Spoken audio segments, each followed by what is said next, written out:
Hello बच्चों, कैसे हो? आपका स्वागत है त्रिपान स्टडी सेंटर में। आज जो हम करने जा रहे हैं कक्षा 8वीं विज्ञान अध्याय 13। और यहाँ हमारे समक्ष जो टॉपिक आया है साउंड यानी ध्वनि, जो कि काफ़ी महत्वपूर्ण है। इसमें हम इसके अंतर्गत आज जो है टेक्स्ट बेस जो है आधारित हम एमसीक्यू करने जा रहे हैं। ये एमसीक्यू काफ़ी महत्वपूर्ण रहेगा एग्ज़ाम पॉइंट ऑफ व्यू से। इसमें जो है एमसीक्यू के हर एक बात को हम डिस्कस करेंगे, जानेंगे और समझेंगे। और ये आपके समक्ष हिंदी इंग्लिश माध्यम दोनों में ही रहेगा, तो ये काफ़ी महत्वपूर्ण रहने वाला है। चलिए देखते हैं हमारा आज टॉपिक क्या है। यहाँ पर जो हम चैप्टर करने जा रहे हैं काफ़ी महत्वपूर्ण है। चैप्टर है ध्वनि, यानी कक्षा 8वीं सीबीएसई एनसीईआरटी के अंतर्गत साइंस का जो हमारा चैप्टर है ध्वनि, ये काफ़ी महत्वपूर्ण है। और देखा जाए तो बच्चों के एग्ज़ाम के लिए काफ़ी महत्वपूर्ण भी रहेगा। और साथ में ये क्वेश्चन तो देखा जाए तो छोटे क्लास का है, लेकिन ये बड़े बड़े क्लास के बच्चों के लिए भी महत्वपूर्ण हो सकते हैं। जो बच्चे कॉम्पिटिटिव एग्ज़ाम की तैयारी कर रहे हैं उनके लिए भी ये क्वेश्चन रामबाण से कम नहीं होगा। तो सभी के लिए ये महत्वपूर्ण है। सभी को सोचना चाहिए, विचार करना चाहिए और आगे बढ़ना चाहिए। चलिए देखते हैं हमारा यहाँ पर क्वेश्चन क्या आया है। अगला क्वेश्चन हमारे समक्ष आ गया है। क्वेश्चन है कि उपध्वनि ध्वनि की आवृत्ति होती है, यानी उपध्वनि जो होती है ध्वनि की आवृत्ति होती है, तो कितना हो सकता है? ए 20 हर्ट्ज से अधिक, बी 100 हर्ट्ज, सी 20 हर्ट्ज से कम, या डी 20,000 हर्ट्ज से अधिक। क्वेश्चन काफ़ी महत्वपूर्ण है कि जो उपध्वनि होती है उस ध्वनि की आवृत्ति कितनी होती है। ठीक है, उपध्वनि, समझे, उपध्वनि की बात कर रहा है। तो उपध्वनि की जो ध्वनि होती है कितनी अधिक होती है? आप अपना आंसर सोच सकते हो, अपना आंसर दे सकते हो। तो ये काफ़ी महत्वपूर्ण रहेगा। देखिए यहाँ पर क्वेश्चन बिल्कुल ही क्लियर है। ठीक है, कि उपध्वनि यानी ध्वनि की आवृत्ति होती है 20 हर्ट्ज से अधिक। नहीं, 20 हर्ट्ज से अधिक तो हो नहीं सकता, तो इसका मतलब ये गलत ऑप्शन है। देखिए बी 100 हर्ट्ज, ये तो बहुत अधिक की बात कर दिया, ये तो बहुत अधिक की बात कर दिया। सी 20 हर्ट्ज से कम, हाँ ये सही ऑप्शन है सी, 20 हर्ट्ज से कम होती है। उपध्वनि जो होती है उसकी जो आवृत्ति होती है 20 हर्ट्ज से कम होती है। यह इसका मतलब जो है सी ऑप्शन इसका सही है।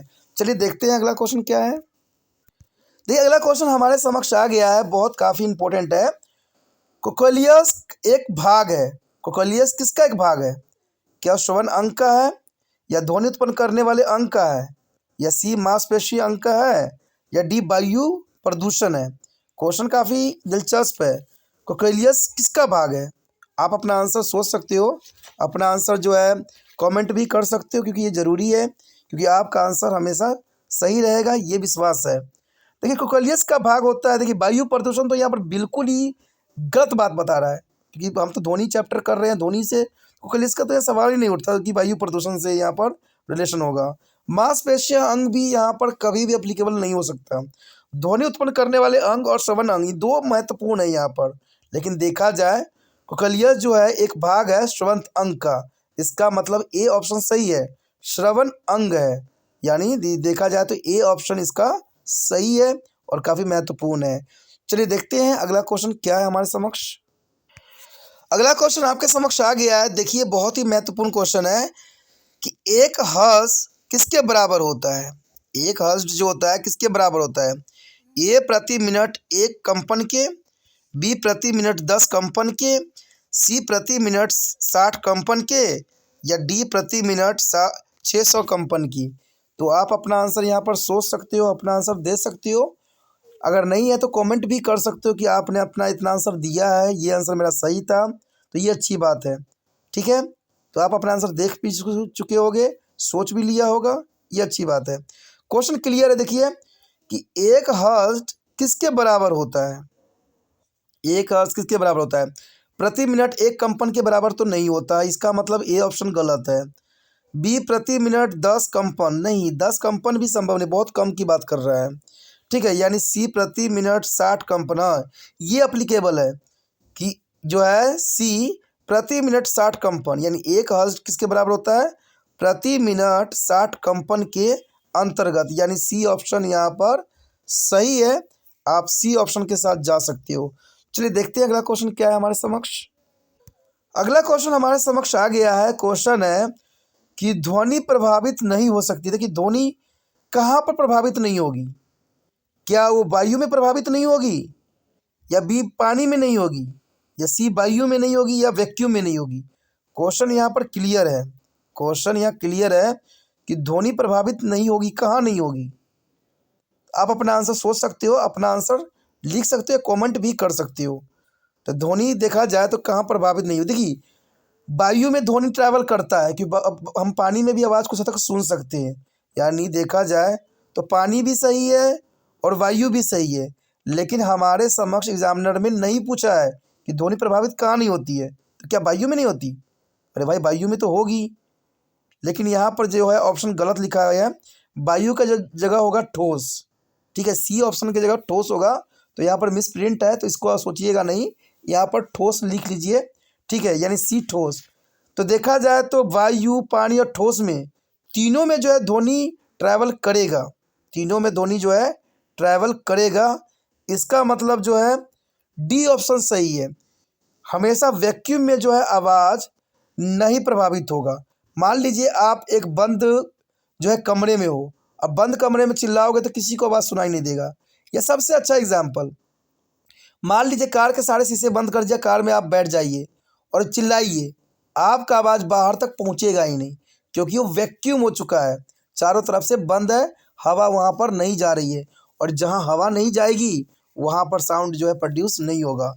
तो ये बहुत काफ़ी अच्छा एग्जाम्पल है कि एक बंद जो है कार में अगर बैठिए और आप शोर कीजिए, चिल्लाइए, किसी को बाहर वाले व्यक्तियों को कुछ भी सुनाई नहीं देगा। तो इसका मतलब ध्वनि प्रभावित नहीं हो सकता है। कहाँ नहीं होगा? वैक्यूम में। ठीक है, मैंने आपको कहा था कि सी ऑप्शन को जो है सही कर लेना, यहाँ पर ठोस होगा, लेकिन इसका आंसर जो है डी ऑप्शन सही है, वैक्यूम। डी ऑप्शन के साथ आप जा सकते हो। चलिए देखते हैं अगला क्वेश्चन क्या है। अगला क्वेश्चन हमारे समक्ष आ गया है। क्वेश्चन है श्रवण सीमा में ध्वनि क्या कहलाती है? श्रवण सीमा में ध्वनि क्या कहलाती है? क्या उसे हम अल्ट्रासोनिक ध्वनि कहते हैं, या बी ध्वनि प्रतिध्वनि कहते हैं, या सी सैवोनिक ध्वनि कहते हैं, या डी हल्की ध्वनि कहते हैं? क्या कह सकते हो आप? तो आप अपना आंसर यहाँ दे सकते हो। आंसर काफ़ी दिलचस्प है कि हम क्या कहते हैं, श्रवण सीमा में ध्वनि क्या कहलाती है। तो आप अपना आंसर दे चुके होंगे। देखिए सही है। देखिए यहाँ पर थोड़ा सा श्रवण सीमा में ध्वनि क्या कहलाती है, ध्वनि कहलाएगी, यानी बी ऑप्शन यहाँ पर सही है। बेशकली यहाँ पर जो है मिस प्रिंट हुई है, लेकिन इसका बी ऑप्शन आपका सही है। बी ऑप्शन के साथ आप जा सकते हो। B is correct here for this question. देखिए चलिए देखते हैं अगला क्वेश्चन हमारे समक्ष क्या है।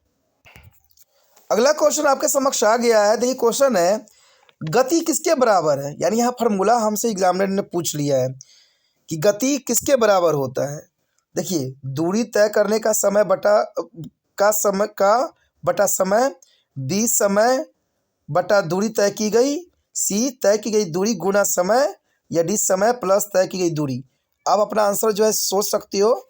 आंसर बहुत ही क्लियर है, कोई मुश्किल नहीं है, ठीक है, और मुझे बता भी सकते हो। देखिए क्वेश्चन क्लियर है। गति किसके बराबर है? गति जो होती है आपको पता ही होगा कि गति बराबर होती है दूरी बटा समय, ठीक है, यानी speed is equal to distance upon time. तो ये तो सुना ही होगा आपने। या ये भी कह सकते हो कि समय बराबर किसके होते हैं, ठीक है। तो कैसे भी लिखिए, लेकिन इसका आंसर तो यही है कि speed is equal to distance upon time. It mean to the A option आपका सही है। आप ए ऑप्शन के साथ जा सकते हो कि गति किसके बराबर है, कि दूरी तय करने का बटा समय। तो इसका जो है ए ऑप्शन सही है। चलिए देखते हैं अगला क्वेश्चन क्या है। देखिए हमारे समक्ष अगला क्वेश्चन आ गया है। क्वेश्चन है कि एक लोलक 4 सेकेंड में 20 बार दोलन करता है। एक लोलक जो है 4 सेकेंड में 20 बार दोलन करता है। इसकी समय अवधि ज्ञात कीजिए, कितना समय लगेगा। यानी एक लोलक जो है 4 सेकेंड में 20 बार दोलन करता है, तो इसकी समय अवधि ज्ञात करना है हमसे। काफ़ी महत्वपूर्ण है। देखिए यहाँ पर ऑप्शन भी दिया हुआ है, लेकिन यहाँ पर कैलकुलेशन के बिना आपका ऑप्शन भी अधूरा है। और कैलकुलेशन करने के लिए खास नहीं करना है, बहुत ही आसान है। आप कैलकुलेशन करके अपना आंसर लिख सकते हो। तो आपको प्रायोरिटी सबसे पहले मैंने दिया है कि आप इसका आंसर बता सकते हो क्या है। देखिए अगर आप इसको जनरली तौर पे कैलकुलेशन करना चाहोगे तो कोई मुश्किल नहीं है। आप क्या कीजिए कि लोलक ने कितना सेकंड लिया है, सेकंड को ऊपर रखिए और कितने बार दोलन किया उसको नीचे रखिए। ठीक है, यानी 4/20। अब 4/20 को जो है भाग कीजिए। अगर भाग कीजिएगा तो यहाँ पर 4 तो 20 से जाएगा नहीं, तो हमें पॉइंट लगा के लेना पड़ेगा, पॉइंट लगाना पड़ेगा। पॉइंट लगा दिया आपने तो 40 हो गया। अब देखिए 40 20 को कितने बार पढ़िएगा कि 40 होगा, 2 बार ना, तो इसका मतलब 0.2 आंसर इसका आ गया। तो इसका मतलब आप देख सकते हो कि ऑप्शन सी यहाँ पर 0.2 सेकेंड है। तो इसका मतलब सारे ऑप्शन गलत हैं, सिर्फ 0.2 सेकेंड है। तो आप ऐसे भी कैलकुलेशन कर सकते हो कि आप यहाँ सेकेंड को ऊपर रखोगे और कितने बार दोलन हुआ है उसको नीचे रखोगे, डिवाइड कीजिएगा तो आपको जो है समय अवधि ज्ञात हो जाएगा। तो ये काफ़ी महत्वपूर्ण और काफ़ी दिलचस्प क्वेश्चन ऐसे रहते हैं एग्जाम पॉइंट ऑफ व्यू से। चलिए देखते हैं अगला क्वेश्चन क्या है हमारे समक्ष। अगला क्वेश्चन आ गया है। क्वेश्चन काफ़ी महत्वपूर्ण है। क्वेश्चन है, देखिए क्या है कि ध्वनि प्रभावित हो सकती है। ध्वनि कहाँ प्रभावित होती है? तो देखा जाए वायु में क्या ध्वनि प्रभावित होती है? हाँ, ध्वनि तो वायु प्रभावित, वायु की मतलब ध्वनि अधूरी है, क्योंकि अगर मान लीजिए अपने कोई कमरे में बंद हो या कहीं भी गाड़ी में बंद हो तो ध्वनि आपको नहीं सुनाई देगा, यानी वहाँ पर वायु नहीं होती है। तो इसका मतलब ए ऑप्शन सही है। बी कहता है पानी। क्या पानी में ध्वनि नहीं गुजरेगी? नहीं, पानी में भी जो है ध्वनि गुजर सकती है। क्या सी ठोस में नहीं गुजरेगी? नहीं, ठोस में भी गुजरेगी। तो यहाँ पर तो तीनों ऑप्शन सही है। तो इसका मतलब डी ऑप्शन सही होगा। डी ऑप्शन जो है ऑल ऑफ द अबव सही है। आप ऑल ऑफ द अबव के साथ जा सकते हो, यानी ध्वनि प्रभावित हो सकती है तीनों ही माध्यम में। वायु में भी हो सकती है, पानी में भी हो सकती है, ठोस में भी हो सकता है, यानी ऑल ऑफ द अबव यहाँ पर सही आंसर है। चलिए देखते हैं अगला क्वेश्चन हमारे समक्ष क्या है। हमारे समक्ष अगला क्वेश्चन आ गया है। देखिए क्वेश्चन है, कंपन के नाम से भी, कंपन को हम किस नाम से जानते हैं? कंपन को हम और किस नाम से जानते हैं? क्वेश्चन क्लियर है। ए कंपन गति के नाम से, बी अनुवादात्मक गति के नाम से, सी दोलन गति के नाम से, या इसमें से कोई नहीं। क्वेश्चन तो आप समझ गए होंगे, काफ़ी आसान और दिलचस्प है। तो आप अपना आंसर सोच सकते हो, दे सकते हो, या कमेंट भी कर सकते हो, क्योंकि आपके पास कमेंट की ऑप्शन भी है। तो आप अपना आंसर सोच लिया होगा। देखिए कंपन के नाम से, कंपन किस नाम से जाना जाता है? देखिए कंपन ही गति, कंपन गति तो नहीं होगी, क्योंकि सेम कंपन गति तो होती ही नहीं है। तो जनरल सी बात है, ये ऑप्शन तो गलत है। अनुवादात्मक गति, अनुवादात्मक गति भी यहाँ पर सही नहीं है। अनुवादात्मक गति भी यहाँ पर गलत है। तो इसका मतलब क्या सी है? हाँ, सी सही है कि दोलन गति। हम कंपन को दूसरे नाम दोलन गति के नाम से भी जानते हैं। तो इसका मतलब देखा जाए तो आपका सी ऑप्शन यहाँ पर सही गया, दोलन की गति। तो ये काफ़ी महत्वपूर्ण यहाँ पर बन जाता है। चलिए देखते हैं अगला क्वेश्चन हमारे समक्ष क्या है। अगला क्वेश्चन हमारे समक्ष आ गया है। क्वेश्चन है कि डैश डीवी से ऊपर ध्वनि शारीरिक रूप से जो है दर्दनाक होता है। यानी देखा जाए तो कितने डीवी जो है ध्वनि हमारे शरीर के लिए काफ़ी कष्टदायक होता है। देखिए 60 भी कष्टदायक होता है, लेकिन इतना कष्टदायक नहीं होता है। और 40 ध्वनि पे जो है बजाने की हमें अनुमति रहती है। तो 40 से जो है हमें कष्टदायक नहीं मिलती है। लेकिन सी जो है 120 जो है काफ़ी ध्वनि की बात कर रहा है। 120 जो है ये हमारे बहुत ही कष्ट पहुंचा सकते हैं। तो इसको तो हम ले नहीं सकते 120। ठीक है, तो देखा जाए तो आपने भी अपना आंसर देख लिया होगा, ये काफ़ी महत्वपूर्ण है। तो देखा जाए तो 80 डीबी, यानी डी ऑप्शन सही है। 80 डीबी जो है से ऊपर ध्वनि सही रूप से जो है दर्दनाक होती है। हम जो है 80 डीबी से अधिक ध्वनि अगर सुनते हैं तो हमारे कानों के लिए वो बहुत ही कष्टदायक होता है, हमारे लिए सुनने के लिए भी बहुत ही मुश्किल पड़ता है। तो यहाँ पर देखा जाए तो ऑप्शन जो है डी सही है, 80। यानी 80 अगर डीबी से अधिक अगर आप ध्वनि सुनते हो तो वो आपके शरीर के लिए काफ़ी दर्दनाक भी साबित होगा और नुकसानदायक भी सिद्ध होगा। तो हमें 80 डीबी से कम आवाज़ सुनने की यहाँ पर हिदायत दी जाती है और हमें कम से आवाज़ ही सुनना चाहिए। तो ये काफ़ी महत्वपूर्ण है यहाँ पर। तो ऑप्शन इसका डी, 80 जो है डीबी हम आवाज़ कष्टदायक होती है। तो डी यहाँ पर ऑप्शन सही है। आप डी ऑप्शन के साथ जा सकती हो। चलिए देखते हैं अगला क्वेश्चन हमारे समक्ष क्या है। यहाँ पर जो हमारे समक्ष अगला क्वेश्चन आया है काफ़ी महत्वपूर्ण है। क्वेश्चन है कि जब कंपन का आयाम बड़ा होता है तो ध्वनि उत्पन्न होती है। कैसा ध्वनि उत्पन्न होता है? जब कंपन का आयाम बड़ा होता है तो ध्वनि कैसा उत्पन्न होता है? ए, कोई आवाज़ नहीं होगा, बी, कमज़ोर होगा, सी, लाउड होगा, या डी, आयाम और ध्वनि के बीच कोई आवाज़ नहीं है। तो यहाँ पर क्वेश्चन काफ़ी महत्वपूर्ण है। आप अपना आंसर यहाँ पर सोच सकते हो, दे सकते हो और कमेंट भी कर सकती हो कि आखिर ऐसा क्यों होता है। जब कंपन का आयाम बड़ा होता है तो ध्वनि कैसी उत्पन्न होगी?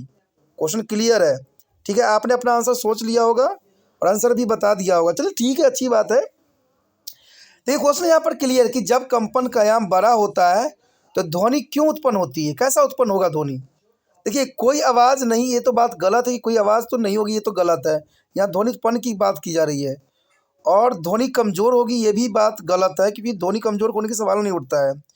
डी, आयाम और ध्वनि के बीच कोई संबंध नहीं है। देखिए आयाम और ध्वनि के बीच संबंध क्यों नहीं होगा है, तो इसका मतलब जब दोनों कार्य करेगा, आयाम बड़ा होगा तो ध्वनि कैसे उत्पन्न होगी? ध्वनि यहाँ पर जो होगा लाउडली उत्पन्न होगा, यानी सी ऑप्शन यहाँ पर करेक्ट है। यहाँ ध्वनि जो होगा लाउडली उत्पन्न होगा। आप सी ऑप्शन के साथ जा सकते हो, सी ऑप्शन यहाँ पर सही है। अगला क्वेश्चन हमारे समक्ष आ गया है। क्वेश्चन है कि डैश की सीमा में मनुष्य ध्वनि सुन सकता है। देखिए मनुष्य कितनी आवाज़ की सीमा को सुन सकता है, ये काफ़ी महत्वपूर्ण क्वेश्चन है कि इंसानों के जो है ध्वनि सुनने की क्षमता कितनी होती है। क्या 200 से 2000 हर्ट्ज तक होती है, या बी 20 से 20,000 हर्ट्ज तक होती है, या सी 2 से 20,000 हर्ट्ज, या डी 2000 से 2 लाख हर्ट्ज। तो ये काफ़ी इंटरेस्टिंग क्वेश्चन है, काफ़ी महत्वपूर्ण है। आप अपना आंसर जो है सोच सकते हो और इसका आंसर मुझे दे सकते हो कमेंट करके। काफ़ी महत्वपूर्ण है, क्वेश्चन क्लियर है कि डैश की सीमा में मनुष्य ध्वनि सुन सकता है। कितनी सीमा होती है मनुष्य की जो है ध्वनि सुनने की? देखिए पहला 200 की बात कर लिया है, 200 सुनने की तो होती है, लेकिन सिर्फ 2000 ये तो बहुत कम रेंज की बात कर रहा है, तो इसका मतलब ये ऑप्शन नहीं होगा सही। बी देखिए 20 से लेके 20,000 हर्ट्ज, हाँ 20 से लेके 20,000 हर्ट्ज तो सही है, यानी बी ऑप्शन सही है। मैं आपको बता दूं कि 20 से अगर नीचे आवाज़ हम नहीं सुनते हैं और 20,000 से अधिक आवाज़ हमारे सुनने की क्षमता नहीं होती है, तो इसका मतलब यहाँ पर बी ऑप्शन सही है। आप बी ऑप्शन के साथ जा सकते हो, बी ऑप्शन करेक्ट है और ये काफ़ी महत्वपूर्ण भी है। दोस्तों इसी के साथ हमारा ये टॉपिक ख़त्म हो जाता है, जो काफ़ी महत्वपूर्ण था एग्ज़ाम पॉइंट ऑफ व्यू से। इसमें जो है हमने हर एक क्वेश्चन को बखूबी करने की कोशिश किया, समझने की कोशिश किया, और ये काफ़ी महत्वपूर्ण भी था। हमने हर एक बात को समझा, जाना और एनालाइज किया। अगर आपको सारी बातें अच्छा लगा तो जितना हो सके इस वीडियो को शेयर कीजिए, क्योंकि शेयर कीजिएगा तभी दूसरे बच्चों का केयर होगा। और तिरपान स्टडी सेंटर का एक ही उद्देश्य है कि वीडियो हर बच्चे तक पहुंचे और हर बच्चे जो है इस वीडियो को फ़ायदा उठा सके, और इसका माध्यम आप बन सकती हो। और आप कैसे माध्यम बनोगे? आप जहां पर जो है यूट्यूब पर देख रहे हो वीडियो, वहां से जो है शेयर का आपको ऑप्शन दिख रहा होगा, तो इसको शेयर को बटन दबाइए, और जैसे शेयर के आप बटन दबाओगे आपको जो है वहाँ पर व्हाट्सअप, इंस्टाग्राम सभी आ जाएंगे। तो आप व्हाट्सअप पे ले जाइए और अपना जो है स्टेटस पे इसको जो है कॉपी कर दीजिए। इससे कि ये होगा कि जो बच्चे आपके कांटेक्ट में होंगे उन तक भी वीडियो ये आसानी से पहुंच जाएगा, जो काफ़ी महत्वपूर्ण रहेगा। तो इसलिए सोचिए नहीं दोस्तों, जितना हो सके शेयर कीजिए। अगर शेयर कीजिएगा तो आने वाला समय में आपको एसएसटी के एमसीक्यू भी देखने को मिलेंगे, मैथ के भी एमसीक्यू आपको नज़र आएगा। तो ये सब तब होगा जब आप शेयर कीजिएगा। पहली बार मेरे चैनल पे आए हो, पहली बार वीडियो देख रहे हो, समझ में आ रहा है, अच्छा लग रहा है और चाहते हो कि और भी वीडियो आपको इसी प्रकार प्राप्त होता रहे, तो दोस्तों सोचना नहीं है, विचार नहीं करना है, चैनल को सब्सक्राइब करके अपने मोबाइल में सेव करना है। क्योंकि आपको तो पता ही है कि तिरपान स्टडी सेंटर 8th क्लास से लेके एमए तक के बच्चों के लिए महत्वपूर्ण है। यानी आज आप यहाँ पर 8वीं क्लास में हो, अगर एक बार सब्सक्राइब कर लोगे तो एमए तक जो है तिरपान स्टडी सेंटर के साथ जुड़े रहोगे। इसे सोचिए नहीं, विचार न कीजिए, अभी तिरपान स्टडी सेंटर को सब्सक्राइब करके अपने मोबाइल में सेव कीजिए।